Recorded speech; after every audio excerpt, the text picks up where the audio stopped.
Matthew. Oh, joining.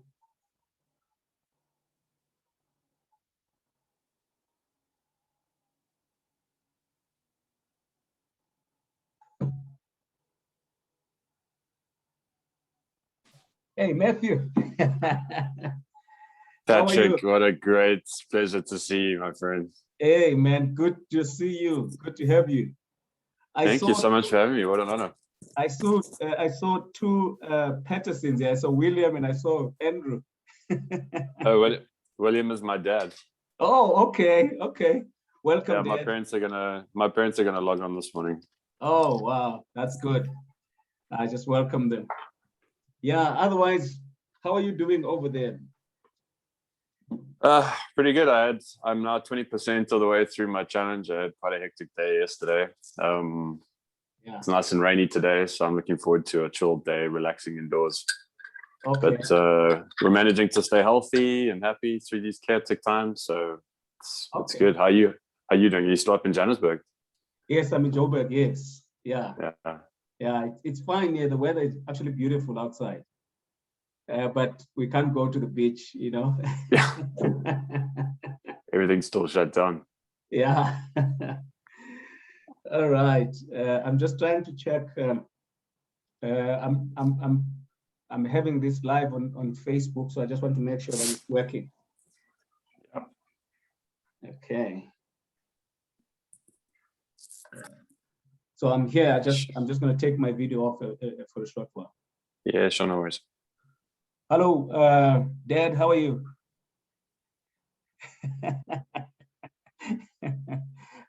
I met your mother, Andrew. I never met your dad. Yeah, but it's good. No, you did. They were both at the 100 event. Oh, so you would have met both of them. Oh, yes, I remember now. I remember. All right, I'll chat to you just now. I'm just trying to make sure that everything is sorted here. Cool. Okay.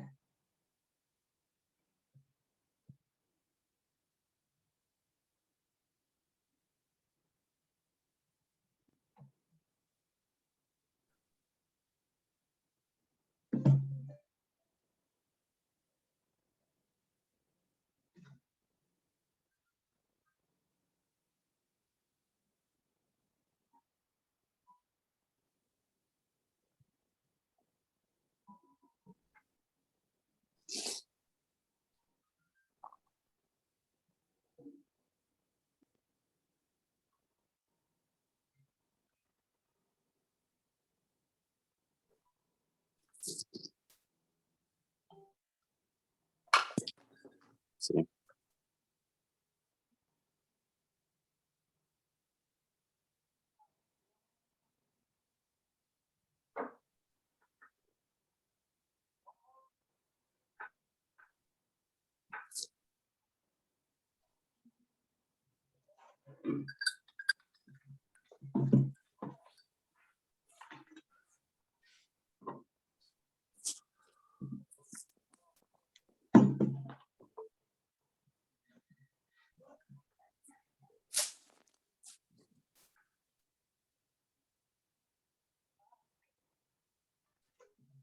All right. I'm just waiting for Penny to join us, and we've got a few more minutes before we start.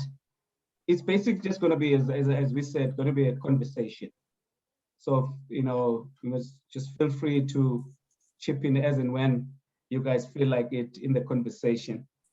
I'm just going to check Penny if she's not battling, and but we have a few more minutes left.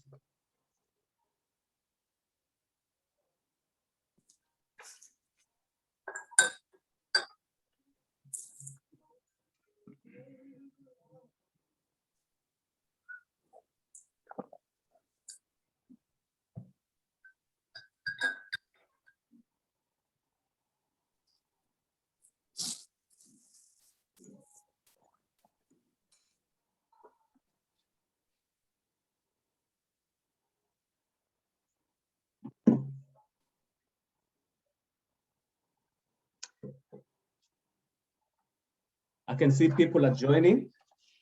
It's going to be a popular discussion, or this video is going to be very popular. A lot of people have contacted me to say, wow, we're looking forward to hearing the stories of these people.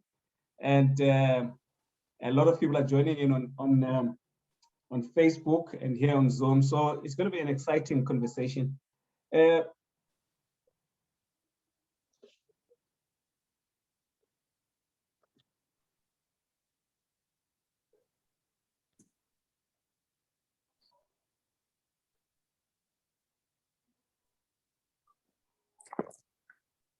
I'm actually looking forward to hearing how you've come up and created this series, Patrick. Okay, I can hear that there's an echo going on. Let me just see what the problem is with that echo.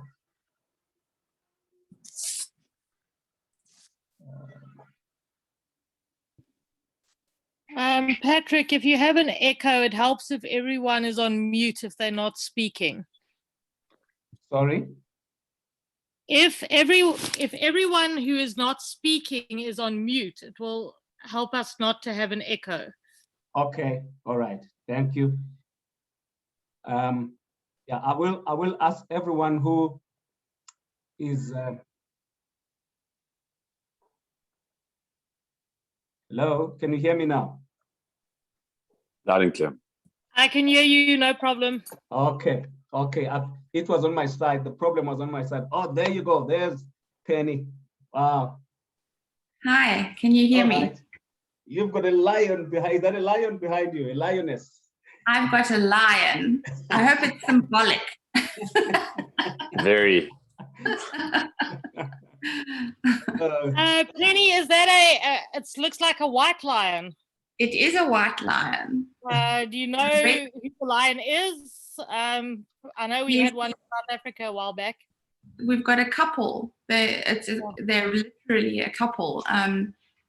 They won't be reproducing, unfortunately, because they're in captivity, but they're there in the garden roost, and they're featured in Andre's Animal Encounters program. That's my husband. Amazing. White lions have some genetic problems, so it's probably a good thing that they're not reproducing, but absolutely beautiful poster. Yeah. Thank you. It's all not right. actually very good quality, but yeah, taken off the video. Yes, Patrick, great to be here. How are you? So good to see you, Jessie. Hi. Good to see you. Thanks for having us. Yes, thank you so much for joining. I can see Monique, I can see Maleshwane. Welcome. Thank you so much for joining. And I'm sure others are on Facebook as we talk, as we speak right now. It's a beautiful Sunday here in Johannesburg, South Africa. And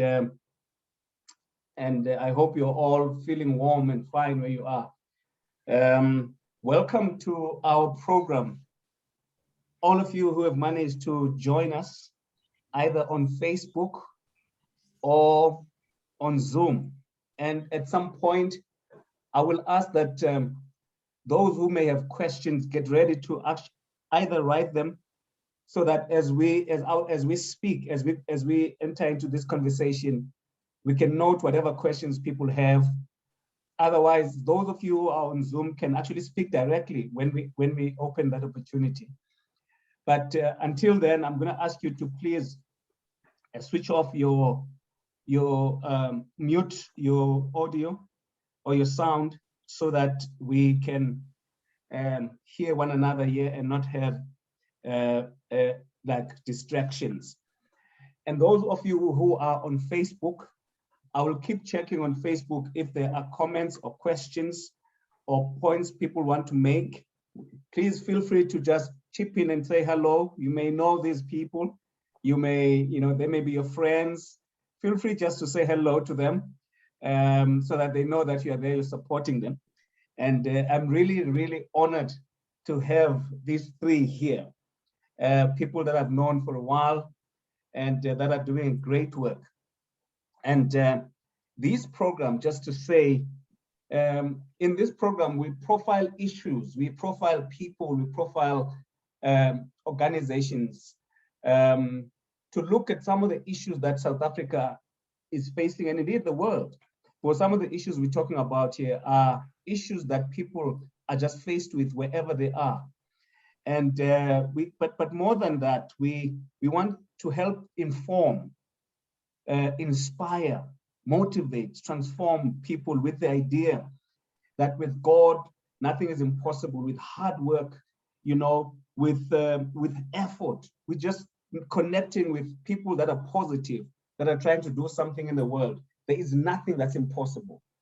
And today we've got a group of people that show that nothing is impossible when you put your mind to it. In fact, our topic for today is called helping the needy. All of us are needy in one way or the other, but sometimes others are more needy. Yeah, is there a word like that in English?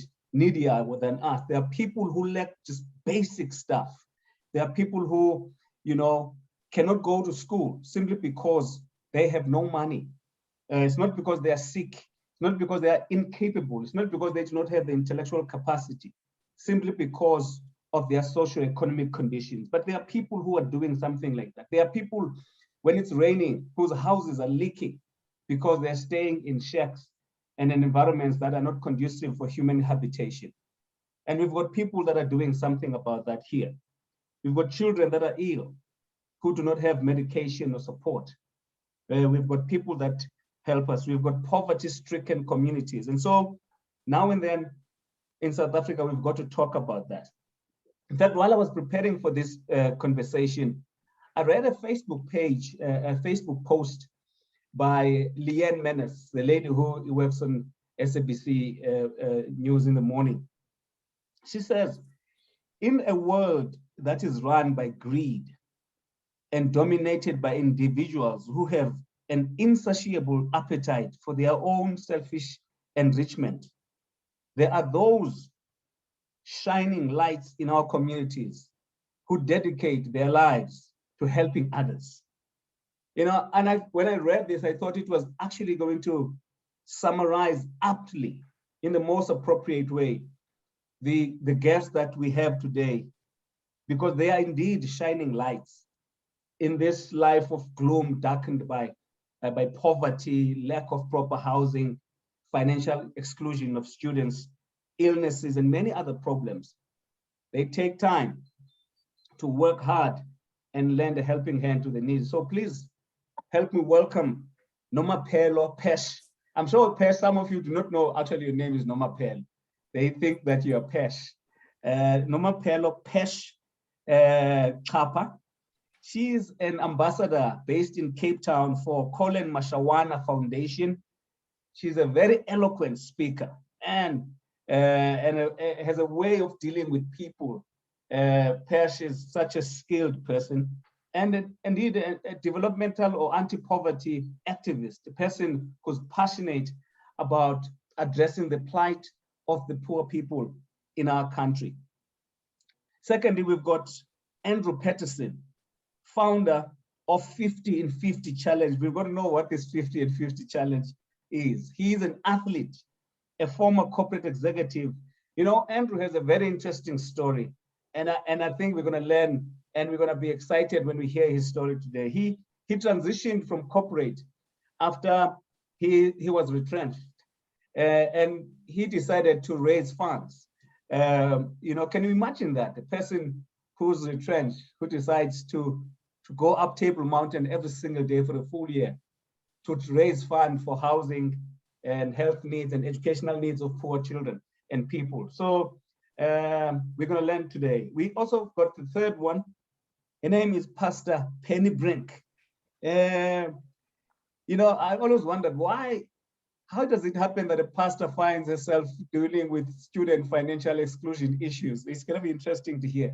She's a credentialed pastor, a founder of the Living Letter Ministry, TV producer, editor, writer, and trainer. She has worked in the high echelons of the Seventh-day Adventist Church, what we call the General Conference, you know, in Washington, and she now is back in South Africa.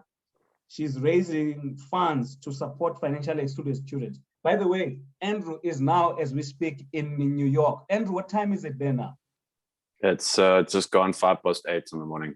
We're 6 hours behind you. Hence the cup of coffee. Okay, at least we didn't wake you up so early in the morning, eh? No. All Thank right. you. Well, welcome, guys. Welcome. Good afternoon and good morning. It's very good to be here. Thank you for having us. All right. Thank you. As I said earlier on, I'd like to encourage our viewers to use our social media platforms to just chip in, ask your questions, raise whatever issues you want. But before we get any further, I'd like to start with you guys.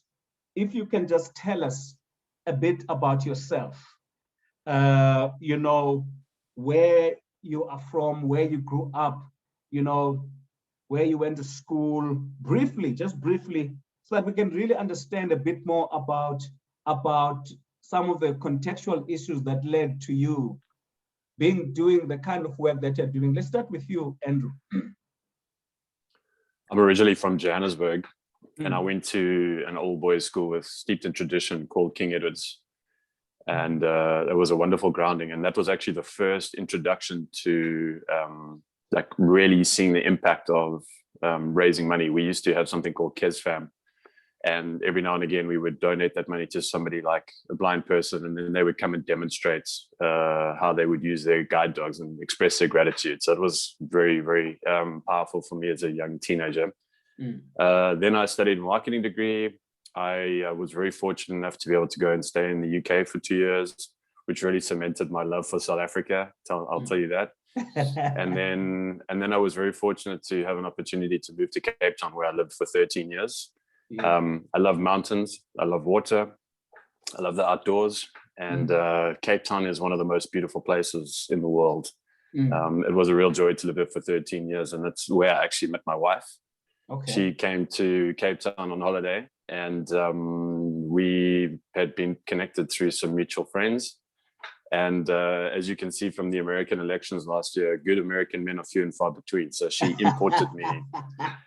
And we actually, fortunately and unfortunately, moved to New York just before the pandemic last year. So we have not actually seen New York too much yet. It's been quite a journey to be at what was the epicenter for a while. Wow. Thank you. Welcome to Jessie, your wife, and welcome to your parents as well. They're here. And we really thank you for the support that you're showing. We're going to get to know a bit more about all of the stuff that you have done. Okay, I can see Pesh has just joined us. I'll now, while she's still preparing, I'll just ask you, Penny, just briefly tell us about yourself. A little bit story about who you are and where you're from. Patrick, thank you. It's a real privilege to be here today, and thanks for asking me. I was born in East London in South Africa, so I am from Imont, and that's why you speak Xhosa so well.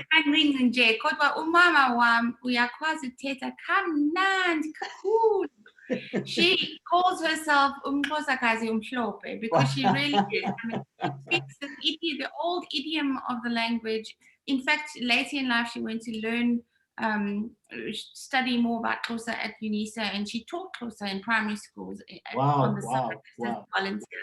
So that's why I love eating umpokoko, and I love eating umngqusho, and I love eating umfino.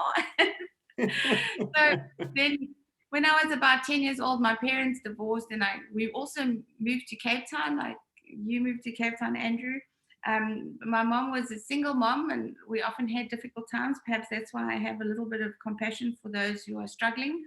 I started studying at UCT, doing a BCom back in the day after school.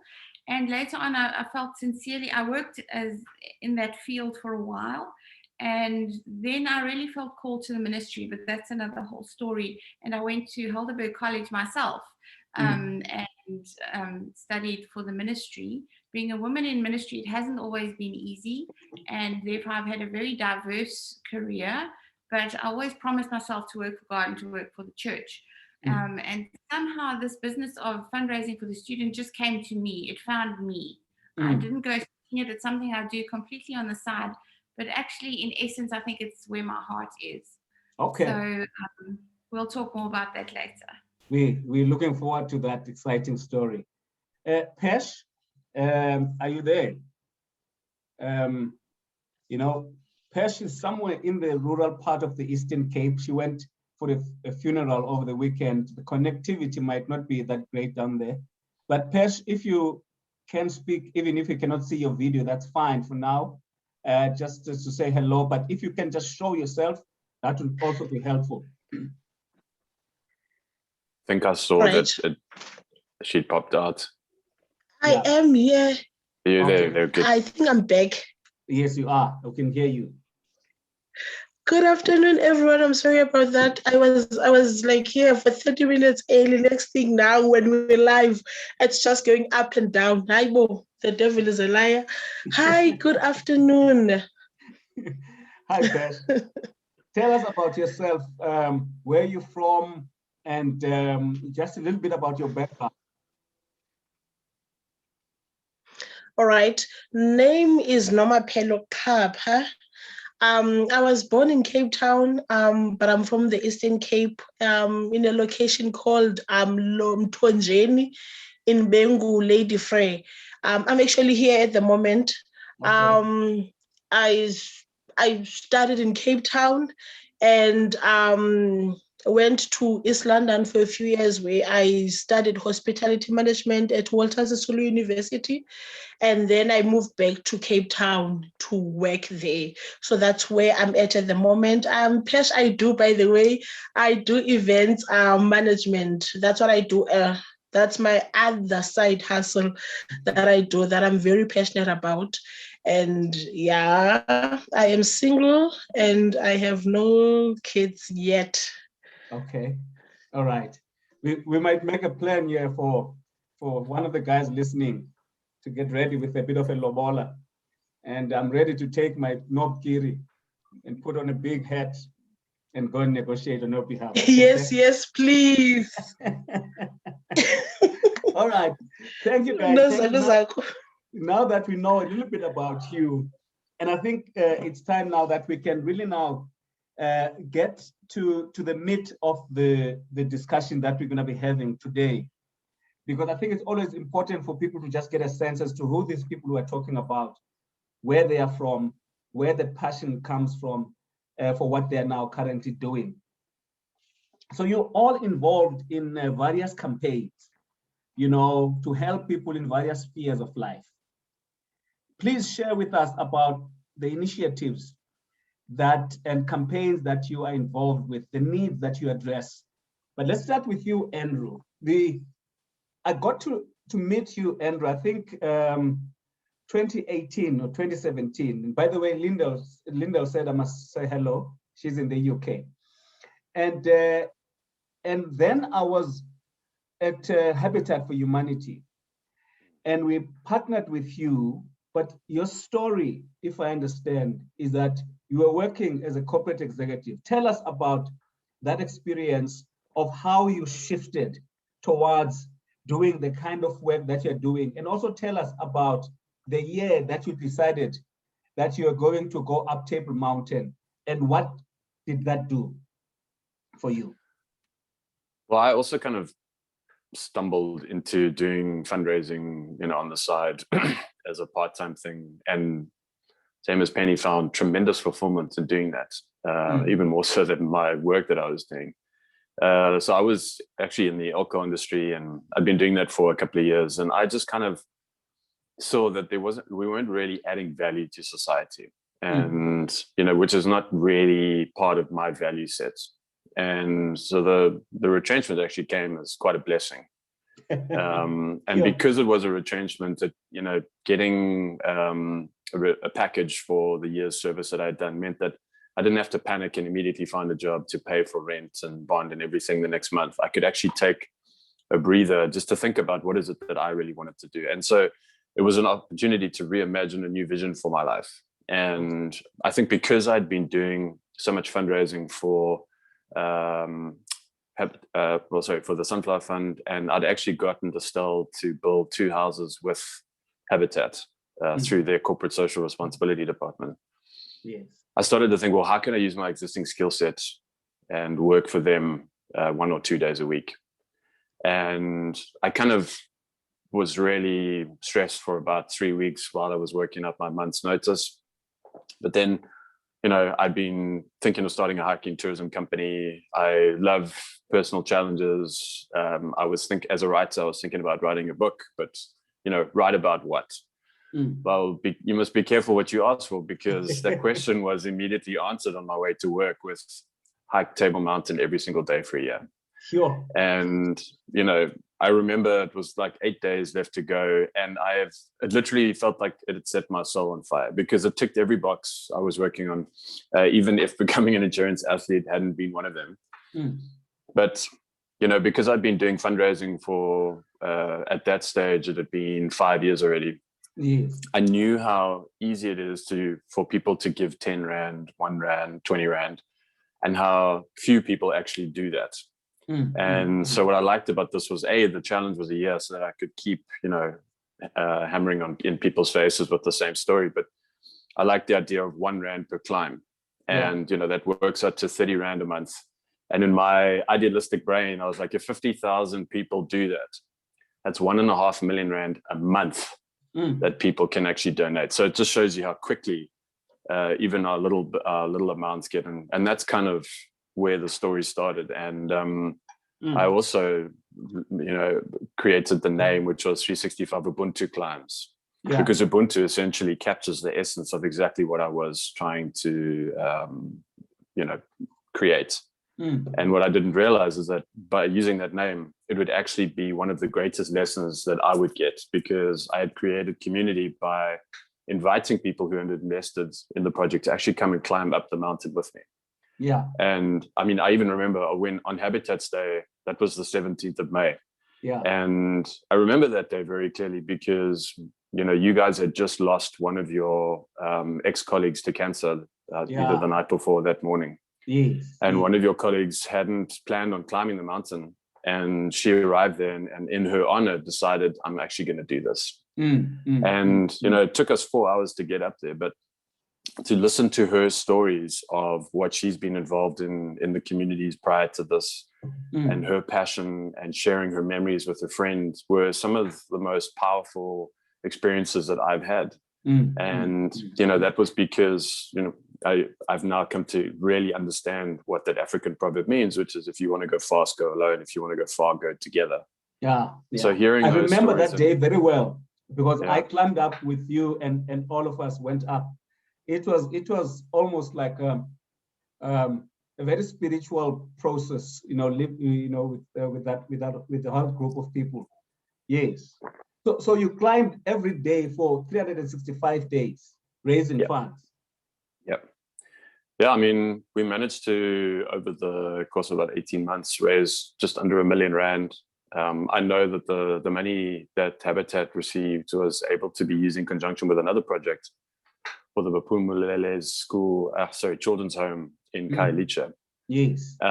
Which is just, you know, to think that there are thousands of children who are orphaned and vulnerable in Khayelitsha, and she's been working so hard to kind of take those children in. I think she even has her own little hospice where she takes care of sick and dying people. You know, it's just an incredible story that we don't hear enough about. And so it was really, you know, for me, it became an opportunity to become more invested in seeing where the money was going, whereas previous fundraising events that I'd done, I may have been part of the event, but didn't really get to see where the impact of the money went, which is honestly life-changing. Yeah. We're going to come back to that just now. I just want to put everybody back up to speed so that we can all be in the same. But, you know, you've told us a bit more about how the transition took place for you and what you did. You just mentioned Habitat. I'm sure there are other organizations that you supported or fundraised for. We're going to get to that momentarily. Now, let me come to you, Pesh. Pesh, let's come to you. You, apart from being a businesswoman, doing events, and maybe some other day we'll bring you back for that. But you are also an ambassador for Colin Mashawana Foundation. How did that happen? Moving from hospitality and you're now all over the country working on this with this company, with this organization. What are the issues that you're dealing with? How are you working and all of that? Just tell us a bit more about that work and how it happened.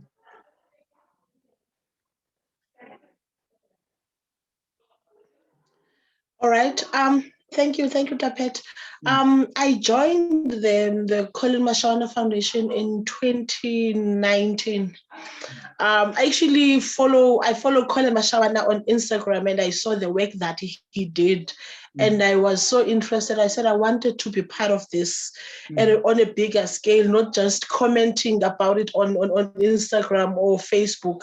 I want to join hands with the organization. So I kept on commenting, I think for some time, and then they had a call for ambassadors all over South Africa. So they said, if anyone wants to be part of the organization, they can send in their CVs and we can see what we can do. And that's what I did. And I joined the foundation, and it has been a roller coaster ride ever since I joined the foundation. The work has, I never knew that there are so many people that are in need out there. It's overwhelming, and you feel that as much as we do something, you feel that as much as we are doing, it's as if we are not doing anything because we can't help everyone. So the work that they do mostly is the housing up. Yes, there's the housing appeal that we do. The aim was to build like 100 houses in 2019, 2020, but due to the pandemic, we could not do anything much in 2020.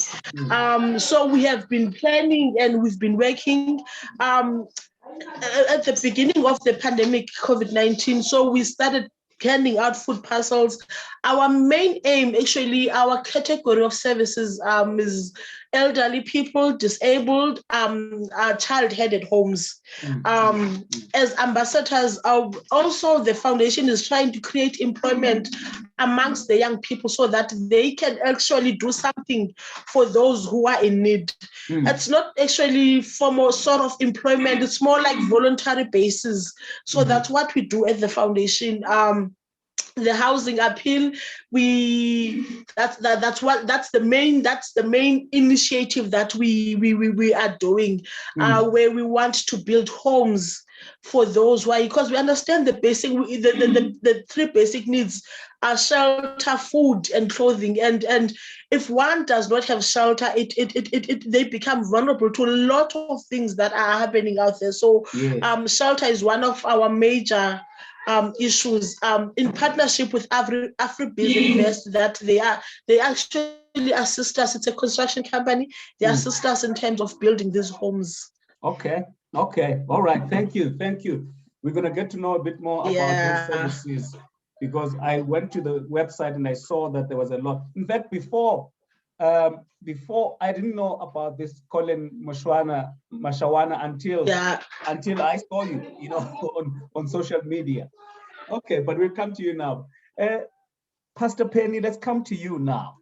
You've told us on about. Yeah, all right then. Yeah, you're a pastor. You felt called, but you started off in some sort of working in corporate after you're doing your BCom degree.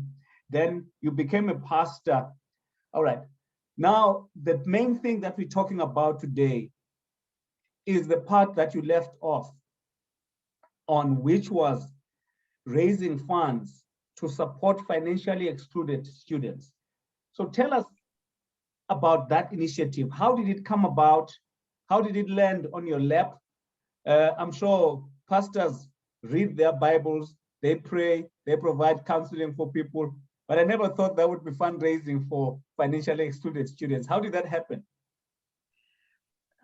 It's quite amusing, I think.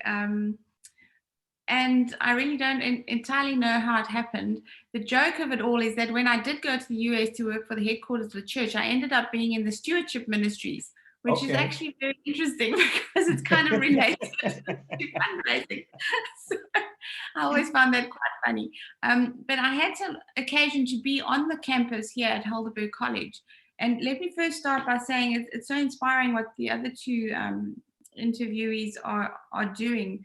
And I really feel that what I'm doing is kind of small compared, because it's to a very limited situation, but it's something that I feel can be applied on a wider level. So I'll go ahead and explain. So I was the dormitory dean at one point on the campus, and then later on, my husband and I worked at the media center on the campus because he's a producer. And somehow the students would just come to me. I don't know if I had something written on my forehead, like I'm ready to help or what, but they would come to me. One story I will tell you is that of somebody who's now a successful pastor himself in the ministry today. He came to us at the media center, and I could see something wasn't right. And I said to him, "What's going on?" And he said, "No, he's actually got completely run out of funds, and he's actually homeless. He's actually living like a homeless person on campus." Sure. And it hurt me so badly, because this guy, I mean, I get tears in my voice when I talk about him.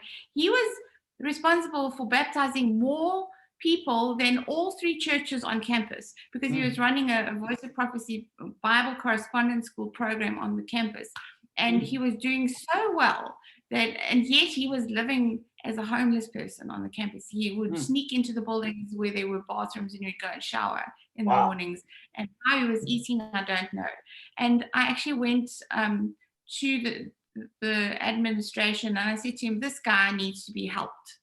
And they eventually put him up in the dormitory and really helped him. So this is the small beginnings of this. Interestingly, I said to you, you should ask me why I've called my ministry The Good Letter. Yeah. And it's simply because of this. It's when I see young people, especially, who need help, I'm drawn to helping them. And the best, I also like writing. So the best way I can do that is to write, and I write letters on their behalf. And same with that story I've just told you. I wrote to the administration, and I've written so many reference letters for young people who are trying to get jobs or applying for studies, or whatever the situation may be. I write letters for people. And when I was thinking about my ministry, when I came back from the States, I now work on contracts for the same organization, but I had to give them some kind of corporate entity or legal entity from which I could invoice them to pay me. And I just thought of A Good Letter. Because the work I do for them has to do with publishing, so it's about writing. And what I've mostly done in my life is write letters for people. And what I'm really talking about, and if I could just get this one point across today, is advocacy. Advocacy is something that anyone can do for anyone. Everyone on this planet has some level of privilege above some other person. And in that position of privilege, there is something you can do, and it's called advocacy. You can speak out on behalf of somebody who doesn't have a voice themselves. Thank you. So at the moment, let me just explain. There's a wonderful group of young professionals, small group. It's a couple, Cliff and Griselda Madamombe, Blessing and Noni Mgaga, and Iron Kites, and myself, working in conjunction with the Helderberg. Oh, did we just lose Penny, or is it me?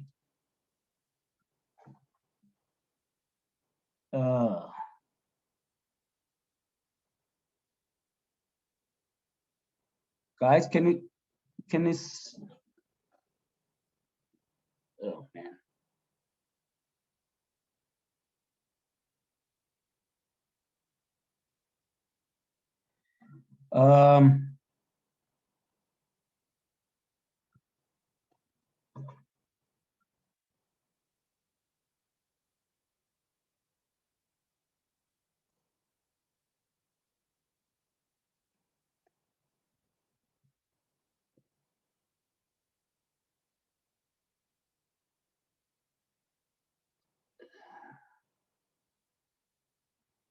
Hello, Penny. And the college was so helpful in administering everything, all the funds that came in. So this is how I proceed from semester to semester to try and keep students registered. All right, I think something happened there, Penny, and I lost you. And so I'm now, well, I think it was on. Sorry, I noticed that Patrick seemed to drop off the call and to host and transfer to you, Andrew. Okay. I think he's trying to come back in, but I don't see him. I'm back. I'm back. Can you hear me? Can you, guys, can you hear me? I'm back. Can you hear me? All right. Guys, can you hear me? Yes, I'm here through. I cannot even see him in the gallery of participants. He has been in and out. Okay. All right. All right. Can you hear me now? Hello? Oh, Lord. It's coming. You're back. Can you hear me?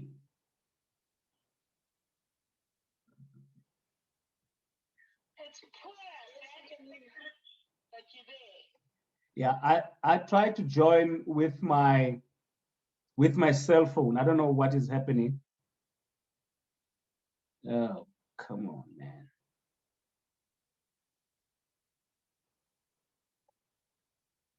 Oh.